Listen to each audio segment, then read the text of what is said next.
Okay, hello everyone. Thanks for tuning in. So today we have a special guest, and her name is Mrs. Ao, or I call you Qiqi. So which one should I call you? Anything. Anything. So anything is here. I'm gonna cut it out. Mrs. Ao or Qiqi lah. I met her in a workshop that she ran, and then she joined. And then I think the vibe that you gave me is that you're someone who is very warm, very nice. And when you share with me about your business, how you run a business, and having so many students, and you don't run ads at all, right? It's all through of mouth. So I'm amazed. And I remember the Saturday when I talked to you, when I asked you briefly what you do, right? I think you sent me like messages are very so long, like exactly what you did in your history. So I'm thinking, wow, this person must have a very big heart. So welcome, Qiqi. Thank you for inviting me. So let's I start. can intro about yourself. I think along the way, any questions, just feel free to add in. I will just let you just share your history. Once upon a time since you were born. Okay, let's start. Okay, can what's about that? Okay, so to start, let's start. Let's see, where should I start? Anything it's casual. I have been teaching for, if you include the very early days of teaching, right? It has been 20 years. Wow. Yeah, How old were you? How young were you then? 17. It all started when I was in secondary school, and I always knew that I wanted to be a teacher, but I am not the conventional teacher. So I remember that I would always walk past. There was a primary school near my house, so I would always walk past, and then I'll look at the primary school. I really want to teach you. Like, I really grew up saying that I really want to teach. So that was me, and I started on my journey of wanting to become a teacher. It didn't really come from a very good family background, so I don't have the resources. In fact, why I chose to be an English teacher is also interesting. I also don't know how it happened. I'm not supposed to be the person who aced English from a very young age. I don't have very good I'm not a top student. I'm not a top A student. Well, that was me. But I know that I have, because of that passion that I have and that just wanting to teach, I actually did a lot of work on my own to build up my skills and my English. So I really seek help from everybody that I could seek help from, which it also included working for someone who just started a tuition center back then. And I started to pick up that language, like really working. Because when we were in school, I don't think our teachers ever taught us in a way that we could ever understand grammar. Yeah. So everything was mostly like, oh, you go by hearing, what makes sense. And so for me, I personally started to develop grammar skills there, like learning what grammar was. And I was very thankful for this teacher who was willing to teach me and train me as a teacher. So that was how the very early days it started. So in a sense, when you started off, you do have a coach or mentor. Not, I wouldn't say a coach or mentor, he's just the boss of the company, but he's willing to train. But of course, if you talk about remuneration, it wasn't great. It was like maybe $11 a day. It's very underpaid. That was when you were 17 years old. Around there, from 17 to 20, about 3 years. Correct. So it was my training ground. So it all started there. And then later on, because I didn't go on to study uni after poly because, like, again, family wasn't very well to do. But I met a very kind person who told me to go and study and that he would give me an interest-free loan. Wow. So he offered that, and so I managed to, and so I was asking I got married quite early also. So I was asking my husband, so what should I study? I wanted to study social work actually. Really? High five, man. Then my husband said, no, I think you better don't, you will kill yourself, because I will bring everybody's monkey home with me. So he said, why not you go and pursue English? So he actually said that. So I was like, okay, then I took the plunge and I went in. So that was how I started. And then I continued on. I found a job in an enrichment center, which I think that was really a very big training place for me because they gave me lots of opportunities, lots of training there, teaching me how to really hone my skills. So that was, and then I was at the center for 6 years. Wow. So I was in the enrichment for 6 years. They gave me opportunity to not just teach, they gave me opportunities to write curriculum and also to train other teachers as well. Yeah, so I started off from there. But then, of course, long hours, very long hours. Yep. And then after circuit breaker hit, I was pregnant with my third child. Yeah. So there and then I decided that this job, I can't do it anymore. Because I was working like 14 to 16 hours a day. I had to, just too much workload. And at that point of time, I was teaching 104 students. Wow. And they do compo every alternate week. So it means that every single week I'm marking. Imagine the marking. I went crazy with that. And so it came to a point where I realized that my daughters needed me. To be very honest in my sharing is that I have one elder girl who has dyslexia. Got it. Yeah, and my youngest one is also now doing intervention classes because she might be diagnosed as well. One had developmental delay. So I decided Thanks for sharing. I cannot teach at that place, that setting. So I decided, okay, I must come out. I must do something. So it was a push in a sense into this whole self-employed arena. And so I just told my bosses that I needed to leave. So I started out, at first I started with teaching my neighbor's kid, and he's a special need kid. So that was my first client. After I started teaching him, then I started to have like certain students who know that I'm doing part-time tuition, and they started to come to me. So I had about 5, and then it slowly grew from there. So during the first year of starting, so this is my 5th year actually. So in the first year, I only started out with 5, and I was actually in the Punggol Sengkang area. So I was traveling out every day, and then every day I'll pack myself with 5, 6. After that, as it grew to 8 or 9 in that same district in area, I would pack myself the whole entire day so that I don't have to keep traveling out. So within one day, I would teach 5 to 6 classes. Okay, sorry, is it okay that we can slow down for a short? Because I think there's a lot of things I want to ask. Okay. Yeah, because many of them may be asking, so when you have your first 5 students, right, how do you actually get them? Agency or word of mouth, or how do they come to get to know you? Purely word of mouth. Very strangely, things just work. I don't know how it worked, but it's just, I was teaching one, and then someone texted me, say, hey, I heard from someone that you were teaching. Or sometimes it could be like my ex-students, like old students who say that, hey, you are still teaching. So they contacted me. Because so leaving an enrichment center is very tricky, because you can't openly tell students that you are leaving. You can't really do that. So none of my students know that I have left until the next lesson. They realize that I'm no longer there. Then a few more lessons, they realize that Mrs. Ao is not coming back. Oh, then did they cry? I had parents who texted me. So I do have some parents who text me and ask me like, hey, where are you now? What are you doing? But at that point of time, I wasn't very ready. Actually, I wasn't very ready to take in students. I was taking a break because I was really very burnt out. I was actually taking a break, and then so I just decided to just take 1 or 2. But then because when I started teaching the Punggol students, so the parent actually shared with the friends around them in the same school, and then they formed their own groups for me. They say, you come to my house, you use my living room, you teach this group of students. Yeah, like, huh, like that. So it started there. So from 5, suddenly can jump to 10 that time, because they form groups in the same area for me. So it really made my traveling less.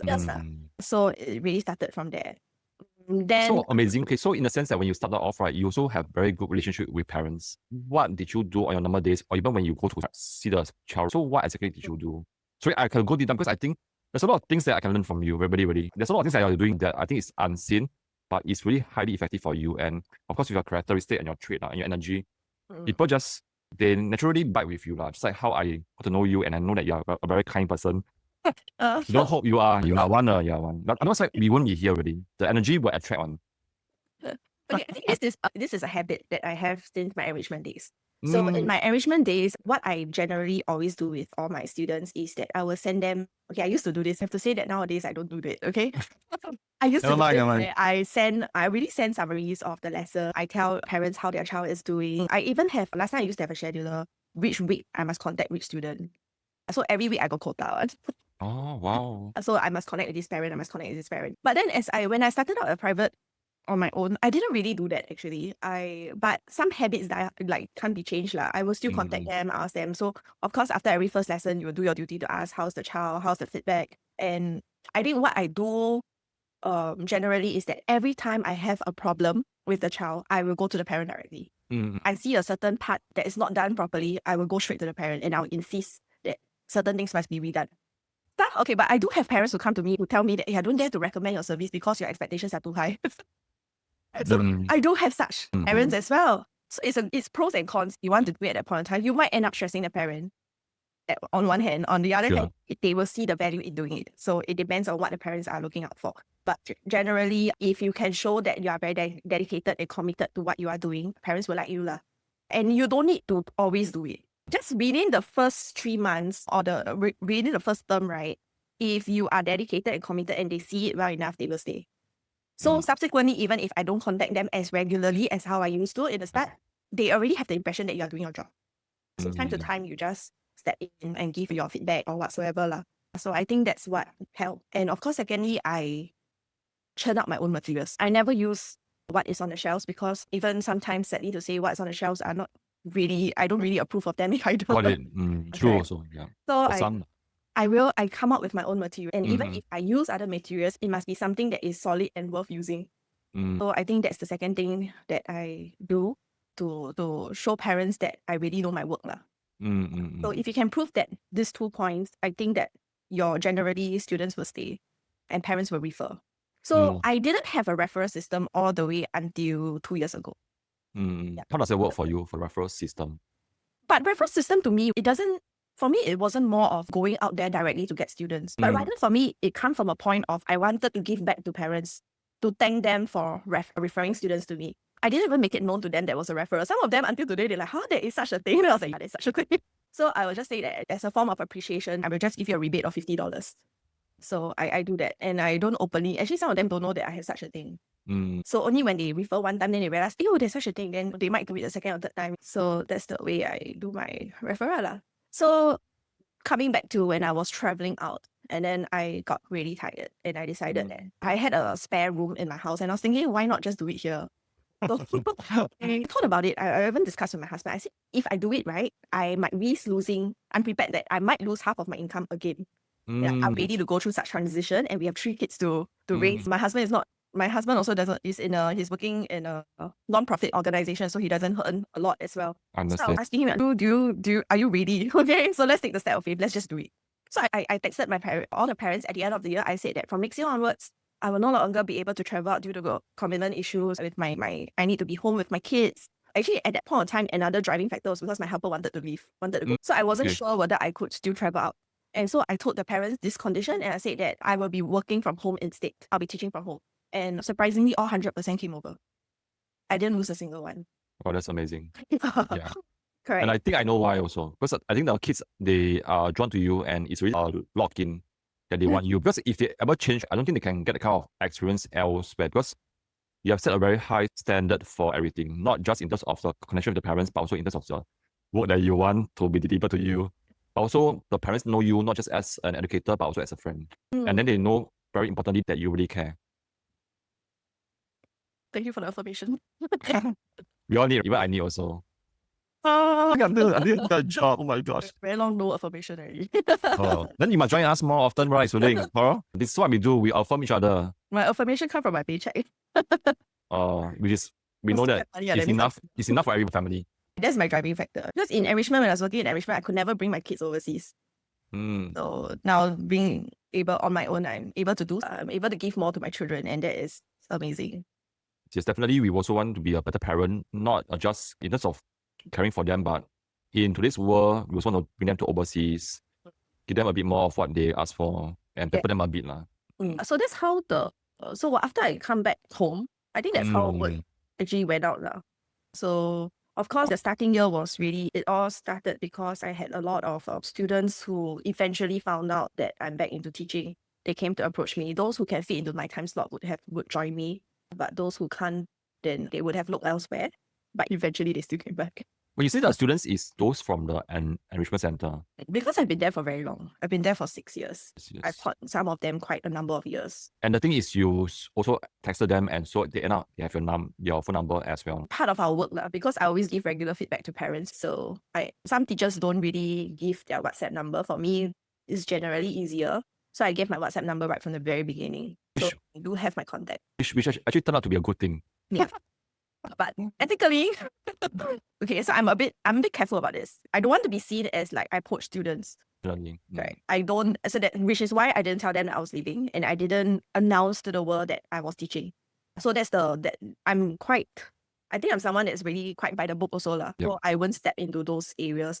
It's a value. It's a value. I think it's a different thing when someone leave and they tell the parents that, hey, if you want, you come and join me. Versus you leave already, then the parents find out by themselves that you have left, and they took the initiative to look for you. It's a different thing. Yeah. Because they look for you, So that's how it all started. Can drink water. Yeah, because there's a lot of things to share. I hope that all of us got value out of it. Can you type a V if you actually got value out of it? Learn some things that's new. Later we have a test. Qiqi has prepared. Name me 10 things that you have learned from me and you are going to apply tonight. And write in proper English. Then I'm going to fail. I can write in Chinese. I'm very bilingual. I can write in math language. I wanted to teach Chinese, Fion. I really wanted to teach Chinese. Got it. I wanted to do Chinese literature instead of English. Wow. Okay, so to wrap up, and this is not the end yet, because we haven't asked her how does she run her classes now. So just put it into a summary. I think what Qiqi has done is something that many people, in my view, wants to have so many students like her. But actually, if you look at and the track record, right? She has a base, and then she has been doing education for many years. So with her base, I think that the parents also come in to look for her, and her students all grow. And I think also to reaffirm her that she has been doing a lot of backstage work. A lot of times when I was younger, I also teach also. It's very much of going there and teach, and then you just zao. You just go off. And then you pray hard not to see the parents. So that's the mindset behind, which I think I also been hearing from many people. Yeah, just don't talk to the parents. I just get my work done and get paid by the hour, and that's it. But for you, you went on top. You did a bit more. You actually, not a bit more, it's much more, very much more. And that's why you're getting a lot of parents now. And you share with us that your retention is actually very high. When was your last withdrawal? Last year, February. Which is like 1 year anniversary. It was a very, very amazing kind of withdrawal that I will never forget in my whole entire life. Possible to share, and then you can also share with us what are you doing with the kids, such that you are able to retain almost all of them. Okay. Okay, retention rate. From my enrichment days, my retention rate was actually pretty high. It was, last time we got KPI, so I keep it above 85%. My retention rate was 92%. Wow. It is that kind of backlog which you spoke about. So I think it's not just about teaching. I don't believe that education is just imparting knowledge. So a lot of it is a lot of sensitivity to students, to moods, family background. I think family background is very important. It is something that we must understand. You want the child to succeed, you must look at all other areas. If they cannot connect with you, the moment they step into the class, they will never be able to learn. So the first thing that we have to do is emotional connection. Yeah, are you able to connect with your students emotionally? And how do you actually steer them to wanting excellence? Because you have students who come in who are unmotivated. Then how do you do that? So that's where you really have to step in to understand what the family background is like, how's the family support like, and then you know how to adjust your lessons and how to cater to that child. Yeah. So I had incidents where I have students who suddenly cry out in class and say that I want to die. I really want to die. Yeah. So I have dealt with suicidal kids. And what I will do is I will actually find someone that the kid can talk to. So I will actually go and look for my friends. So those who are counselors, those who are social workers, I say, hey, would you like to have a chat with my student? And they do it for free. So I will get them to do it for free. So they will. And I think that one kid who was suicidal, we actually managed to reach out to the student and the parents. My husband himself went down to meet the child. And then he had a talk with the child and the parents. So he actually sat down with the child and the parents and talked about love language. Talk about how you're loving your child and how are they receptive to one another. So even though he did not continue tuition with me, but even now I think recently his parents just referred to another student to me, even though he's not even my student anymore. So parents are still referring. That's just one incident. So then of course I have another Sec 1 kid who withdrew last year, and he was dealing with another depression as well. So I realized that something was not quite right with the kid. It was an online lesson.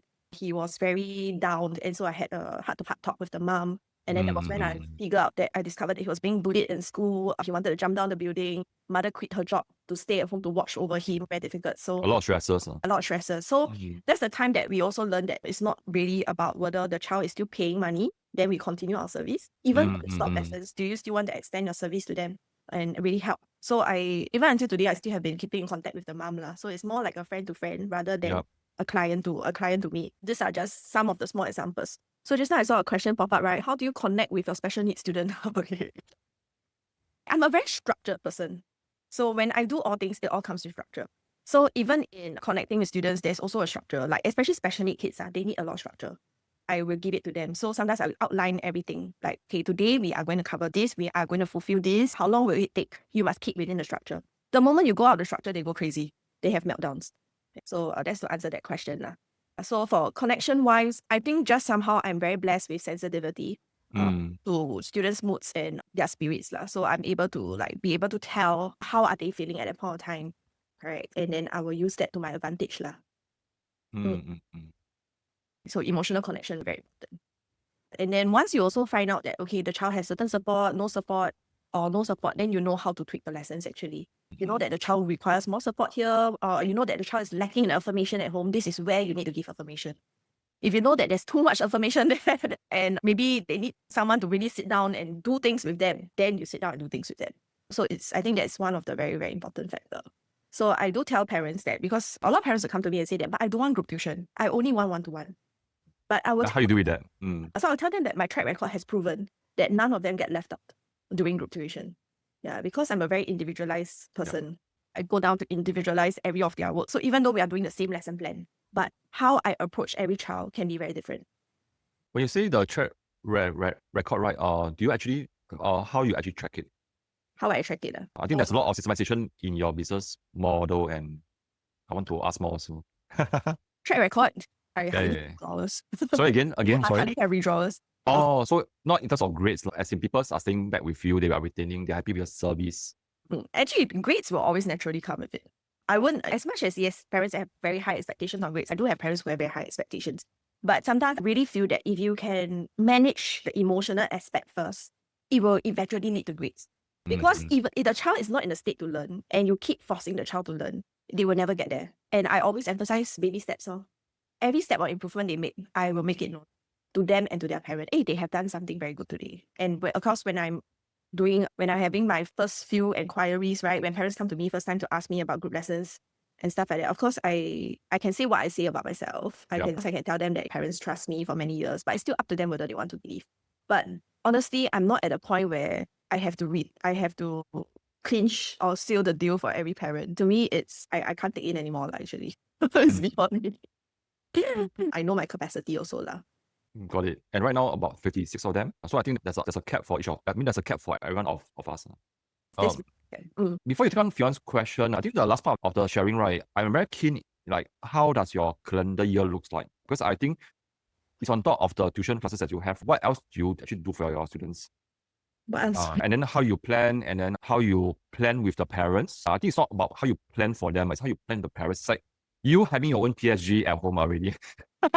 So I think I'm very keen. And then also how you actually manage that. Because it may sound like a tuition event management, not tuition classes only. Come, you take on Fion's classes questions first, and then we'll leave the best for the last part.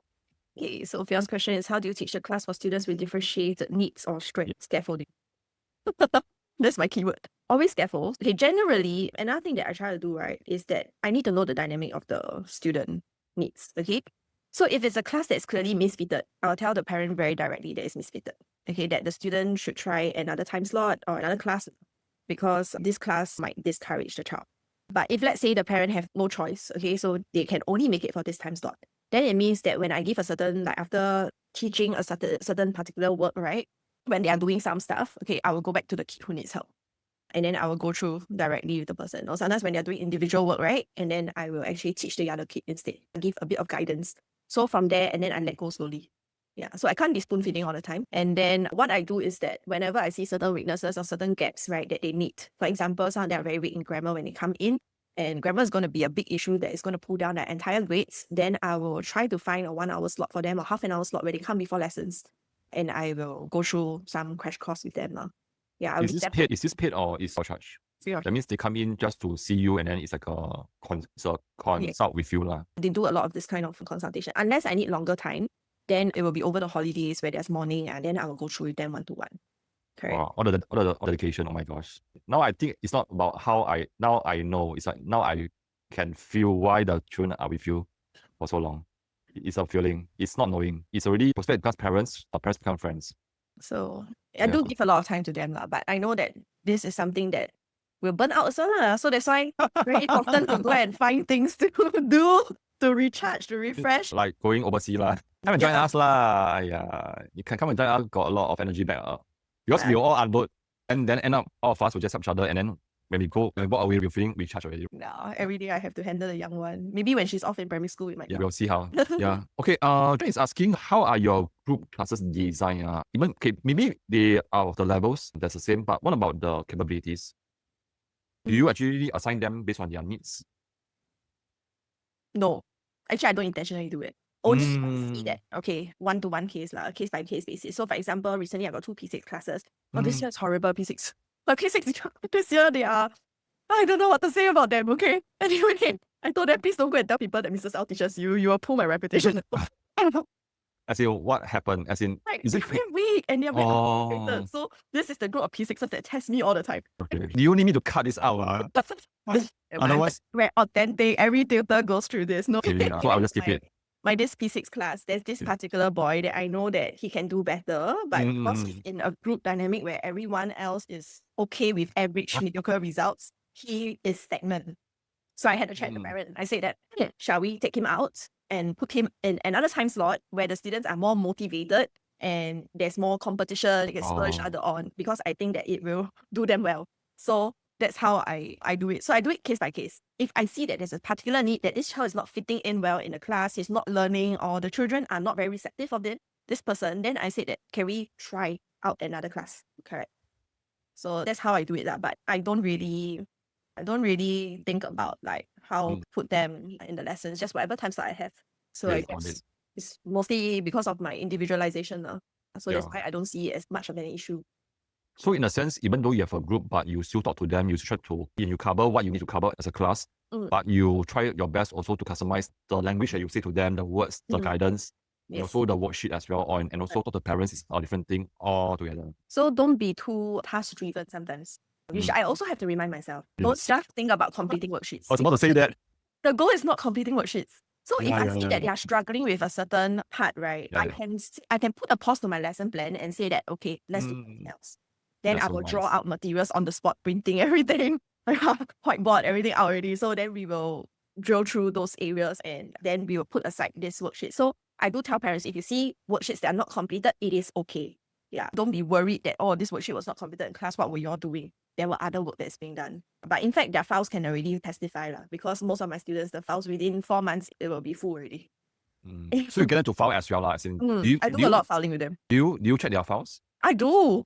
I check oral file. I check the normal files. I check their vocabulary book. They also have vocab book. Oh my gosh. So I do a lot of checking, and then they know I'm very strict. If they lose their vocab book, they know they are in trouble. They stay back and write. I'll give them my own version of vocab book. They copy all the phrases again. So they will keep that vocab book. And some of them with me, like 3-4 years, their vocab book really torn and tattered. Right? Then I will try to help them scotch tape. Try to salvage the book. So I do a lot. That's why I say structured learning. Got it. What's your group size? That's the last question that I have. Biggest this year is 7. Yeah, 7. Yes. Okay, still manageable. Last year I had up to 9. Up to 9. And all them squeeze into your one room. Online and physical. I do hybrid lessons. Wow. How you manage? This is a personal question because I think even I tried, it's very tough. That's why I say I ADHD. I cannot sit still. Fingers move very fast. Okay, PDF on Zoom, share screen, projected on television. Okay. Yeah. So projected on television, then everyone still can see the screen, so they can see the Zoom students. Of course, the Zoom students cannot see them. Everything that is taught is on the PDF. Then, of course, if I have to ask students for suggestions, okay, thankfully my house small enough, I say, so their voices still can be captured. I hold my screen, I hold my laptop and walk to them. Put the laptop in front of them. Okay, come, speak. Your turn. Oh my gosh. So it's very mobile. I cannot sit still, so I'm always walking around. Clock steps. So then so that's how we do Zoom hybrid. And then I also have lesson recordings also. So if the student doesn't come, I will give lesson recordings, which I don't charge actually. If they don't turn up, I'll provide them recording. I still mark their worksheets and I don't charge them. Okay, got it. Okay, I think the last one is, so what are the other things that you plan on top of your lessons? Because I know that you're planning for their Children's Day, also like award ceremony, getting parents to come in for barbecue or potluck. Those are the things that I think, in the eyes of most educators, if they are like a one-man show, it's very tough. So how you actually plan that and organize it, and how you actually plan it with the parents? That's what I want to hear. And what do you do when you meet up with them for the parties? Okay, so I have to quantify. I'm very spontaneous. Okay, I can see that. Planning comes in the spur of the moment. All right. Sometimes if I have to put it down in the calendar and plan for it, it might not happen. It happens on the go. Yeah. Totally can relate. So you ask me what's on my calendar. Actually, it's not written in my calendar, but in the pipeline, I think somewhere in my head it is there. Okay, I do intend to have a Children's Day party, but I'm not sure yet how to do it, and I'm still figuring out because last year when I did it, I got a lot of residential complaints. Like, after I did it right, then there was the announcement on the lobby that you need to limit your guests to 20 packs only. Oh dear. So I think I went over the age because I had 50 over. Oh wow. I think the total count I had 60. Oh. It was crazy because I imagine. had kids. So that's why this year I was telling my husband, I think of doing some workshops. Let's break it out into workshops. Or it could be just get together. So I'm going to max out maybe only 20 each time. We can have board games. We can have painting. Some of the kids, they like free flow painting, art jamming. I can get the materials. We can do it together. Yeah. If they want to do baking, small group, I also can handle. Yeah. So these are things that I'm generally interested in. So if kids are interested, they can do it. Then, of course, sports, if they want to go out and play football, I don't mind organizing also. We can go out. So I haven't gotten the ideas yet. Yep. But definitely I am thinking of doing one P6 gathering this year. But my P6 cohort is very small this year. So I'm not sure whether the P6 parents will want to turn up. They are not so much like my previous years. My previous years, the P6s, they are very close. But this year, a bit different because we have different profiles. Like I have a pathlight student taking Got it. PSLE and in the midst of mainstream students as well. So might not be as easy lah. Maybe you can merge with your P5 lah. Just an idea. That's something that I'm also toying with also.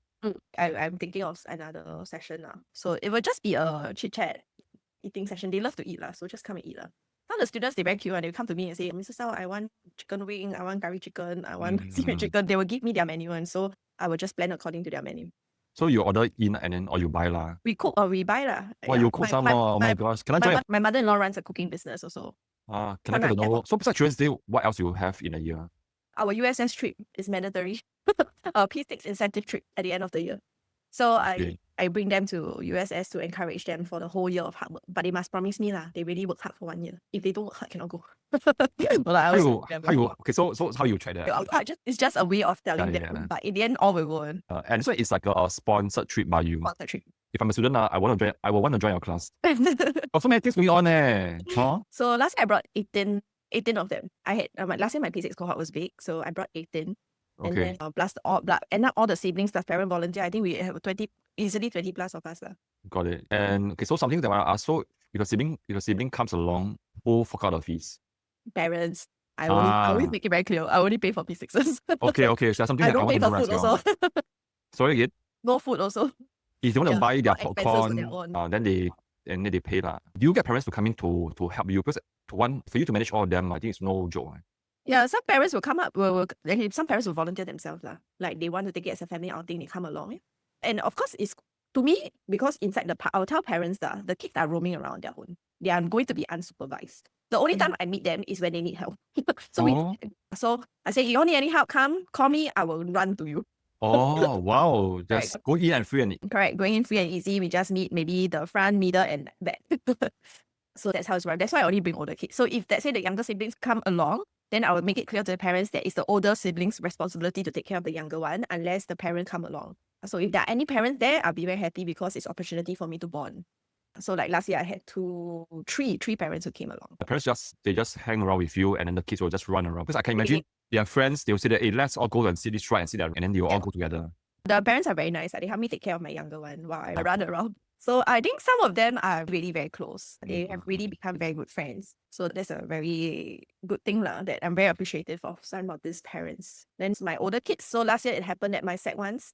They were Sec 1, this year they Sec 2. So Sec 1s, they came over to look for me, saying, Mrs. How, which day are you going? We are coming. So they just come. So the whole group of them came and then looked for me. And then so I bought them ice cream and they're very happy. Oh, it's like a family of clients. Correct. So building that community with them. Community is really impressive. I did have a parent who came up to me and asked me that also. Like, hey, why do you do this? He was really very appreciative and very touched by the gesture of just doing such events and connecting with parents. And so he was really very touched. So he asked me, why do you do what you do? I just gave him one word, community. I think all parents need their community as well. Sometimes it can be a very lonely journey. And sometimes as a teacher, we are just a catalyst to build a community for them. Got it. And that's a nice way to wrap up. And I know that Fiona has a question. Maybe we can take on Fiona's question and then I think we can just wrap up. And then we can unmute. And then you can all share like your takeaway. Oh, okay. Qiqi, can you like take on Fiona's question? Yeah, I'm trying to see the question. While Qiqi's looking at the question by Fiona, right? When we wrap up, it'll be nice that some of us share our takeaway lah. Because I think even for myself, I'm very mind blown by what Qiqi is doing. And for the fact that the parents is asking why you do that, also remind us that actually one probably out of 100 tutors will do that. And we should also explain why many of us are saying, I mean, we have heard from some educators, hey, why I don't have students? Or why my students are leaving? And today with Qiqi, we hear from her what are some of the A1 tutors are doing right. As a parent myself, I would never want to leave. Yeah. In fact, if a child say want to leave, right, I would say, no, stay for Qiqi, don't go. Then you miss the USS, the ice cream, the party. And the opportunity cost is way too high. It's a Fion's question. No, I don't mention. Actually, they don't know. They only know if they follow me on Instagram.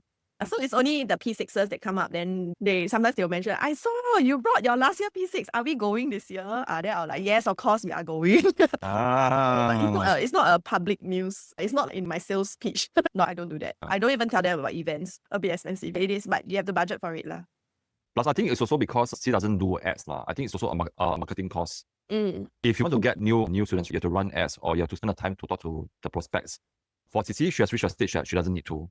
So I think instead of seeing it as expensive, I think it's a way to incentivize parents to stay back. And like what Qiqi said, and the energy for that statement is different from Qiqi. Qiqi is, I'm grateful for them.